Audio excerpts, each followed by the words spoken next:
Well, here we are. It's now, now we've passed week 5 of the college football season. Now we're on the week 6 of the college football season. We're into October, ladies and gentlemen. Now, yesterday I could not make this video. I was too tired. Just too tired. Just was like, no, this is not happening. But today, I have the energy. I have the energy to make this video today.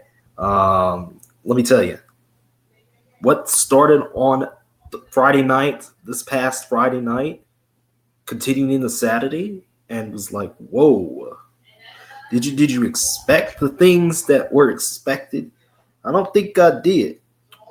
When you have guys like Chandler Morris, come on over and do their thing for Virginia, and was able to get the victory over Florida State in overtime, in which, one of the craziest field storms of all time, you know, probably might be the end of field storms in some capacity. It's just that type of thing. You know, 8 point victory for Virginia again. One of those teams you didn't expect to be the way they are. They're 3-1. 3-1, Virginia. Whoa, whoa, whoa, whoa, whoa. This Virginia team was on death's door, a couple years back. Same thing with Florida State last year. They were on death's door last year until they beat Alabama earlier this season. But, now Florida gets a Carson Beck led Miami, or rather Florida State. The Noles get a Carson Beck led Miami, and Florida State's obviously angry. They had this game in the palm of their hands. There was some tricky-tacky stuff with the ref ball, of course, but that's as usual. With ref ball does not discriminate. And Florida State ended up losing in the end anyway. So, there was also Arizona State beating TCU. I didn't quite understand why TCU was ranked in the first place, but again, it just happens to be that they were. Arizona State is right back in the top 25. TCU had this game on the ropes, but Arizona State scored 10 points in the fourth quarter, including a huge touchdown late and a huge, play at the end of the game to get them the victory over TCU. When Sam Levitt and company are playing pretty good football, they're playing pretty good football. That last minute of USC Illinois was crazy. USC took the lead, and everything like that. Illinois was able to bounce back. USC took the lead again. Illinois was able to get a, game-winning field goal at the very end of this one. And, I mean, hard-fought game by the Trojans. Really good game, from USC Illinois. Truly a bounce-back victory for the Illini after getting shellacked by Indiana the week before, and we have another coaching firing. So, Sam Pittman, gone. Bobby Petrino, of course, back in. This doesn't make any sense, but you know what? It is what it is. I mean, Notre Dame just beat the brakes off of Arkansas. I mean, obviously it's bad for Arkansas. Arkansas is now, 2-3, not looking too pretty.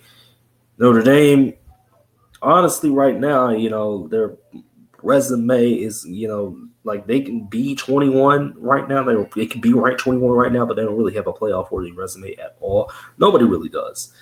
But if Notre Dame can continue to run the table and continue to get, Mr. Kane, the reps he needs, I think, the way Jeremiah Love was moving and the way some of these guys were moving for Notre Dame, I think Notre Dame can, easily get themselves back in the playoff picture. There are a couple games, left for Notre Dame that are intriguing, like Boise State this weekend, but, you never know. You never know. Georgia Tech had to survive against Wake Forest. Vanderbilt took care of business. Auburn, yet again, could not muster up enough offense. I mean, Jackson Arnold, he's doing good things, but it's not good enough, to be quite honest with you. And I mean, Texas A&M has the defense, and again, I think what this year is telling me is that defenses have stepped up a lot, or offenses are just absolutely putrid. I mean, that is definitely the case for Auburn's offensive line. They've given up way too many sacks over the past couple of weeks, way too many. In any case, Texas A&M, they're ranked 6, in position to be in position, to get themselves a very high rank and continue to have the momentum they're supposed to have, with everything going on with everything going on, in the SEC right now. There's a lot of drama. 9-game conference schedule coming, which I failed to talk about a couple weeks ago. We got our 3 permanent opponents and 6 rotating. ACC's trying to do the same thing, even though the math doesn't math, with the 9 conference game and everything like that. But the math does math for number 1. And the number 1 team, unquestionably, right now is Ohio State. They beat the brakes off of Washington basically with their defense alone. Julian Sayin didn't really have to do too much, when he gets those guys involved, he gets those wide receivers involved, it's a good time. But ultimately, Washington just didn't have enough. Same thing with LSU. Their offense has sputtered into a pit and has gotten on fire. It's looking terrible out here for LSU. Yeah, they put up 19 points, but, Trinidad Chambliss and those Ole Miss Rebels, are now number 4 in the country, which is a crazy sentence for me to say. Same thing with Indiana being number 8 in the country. Crazy thing for me to say, but they were able to get right in the fourth quarter because Iowa was actually beating Indiana at one point, but ultimately, a Surratt touchdown and Indiana, clamping up finally on defense was able to get it done. Can't really say the same for Tennessee, though. Yeah, Joey Aguilar looks good. But Mississippi State, is not a slouch either. There's not a lot of teams that look like complete pushovers in the SEC. And, Tennessee, they were able to get the win late, but, it's not looking too pretty for a team that already lost to Georgia. Iowa State took care of business against Arizona. Missouri took care of business against UMass. BYU is ranked, and they have another Friday night game, this upcoming week against West Virginia. But they beat Colorado. But the last 2 big ones, the big ones of the Saturday night, were Oregon, Penn State, in which, do you really think Drew Aller is that guy? I do not think so. I don't care what anybody says. Drew Aller stinks. He's not a good quarterback. And there were some plays in this game made by Penn State that just did not make any sense. Same thing with Oregon. There were some plays in this game that did not make any sense. Like, there were some 4th down opportunities. Like, I'm scratching my head. Like, why are we going for this early? This doesn't make any sense. And this game had to go to overtime because, of course it did. And, yeah, Oregon was going to get this win in the end because Penn State, they have the tools, but they don't know how to work those tools. James Franklin, it's a top 10 matchup. You know what's going to happen. And that's exactly what happened in Happy Valley on whiteout night. So, it is what it is at this point. Like, this Penn State team really does not deserve to be number 7 right now, but they just are. They're just number 7 because Alabama, Ty Simpson, finally, is looking nice out there. He's playing pretty good football out there. He's playing pretty good football. Gunnar Stockton, he did all right, but ultimately it was about Bowens in that run game for Georgia. But ultimately, at the end of the day, Bama had a big lead,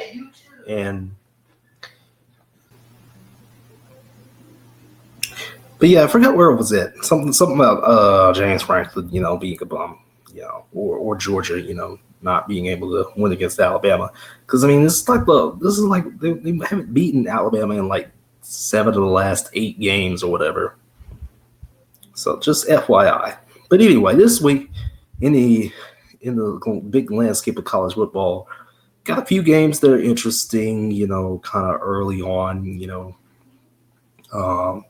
okay, maybe not so much early on. Like I said, Friday night as West Virginia taking on BYU, Iowa State trying to stay unbeaten, which is a crazy thing to me that they're ranked 14th and, unbeaten, but whatever, Illinois taking on Purdue, it's Purdue. Georgia taking on Kentucky, it's Kentucky. Michigan taking on Wisconsin, it's Wisconsin. So that's that early slate, it's kind of but definitely keep your eye on, the mid-afternoon slate.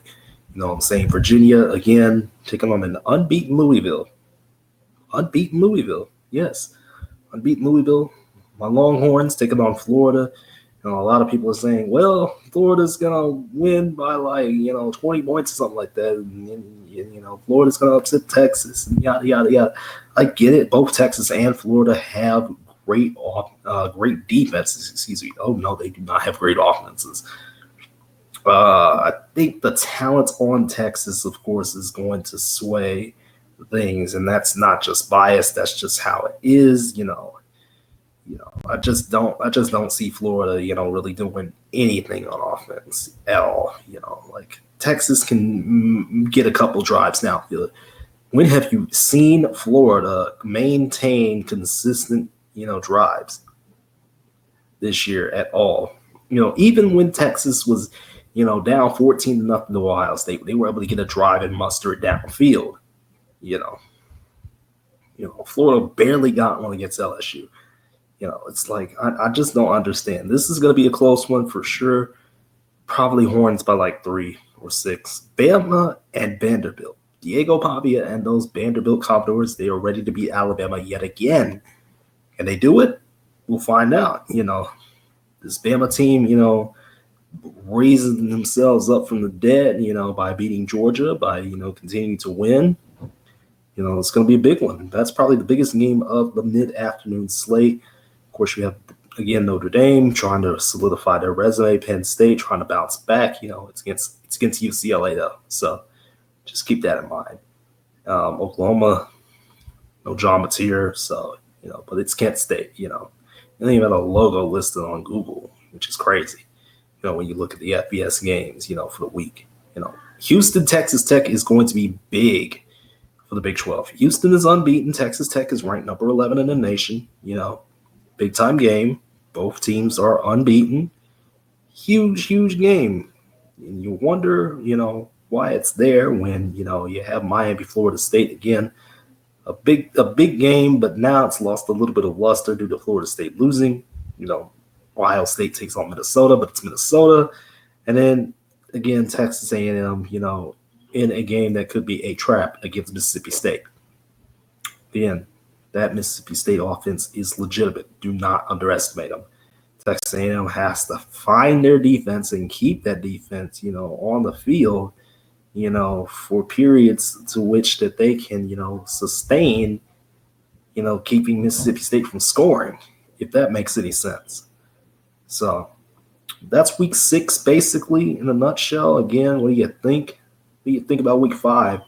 Again, crazy stuff happened in week 5. I'm expecting more craziness in week 6. We had multiple top 10 teams go down. So I wonder what could happen this week. I don't know. We'll figure that out when we get there. But until then, I'm going to, get y'all this football video, this other football video about the NFL, and then we'll rock and roll from there. Something special is also being planned for either this Friday or next Friday. It depends on, when I get, some answers. So, yeah.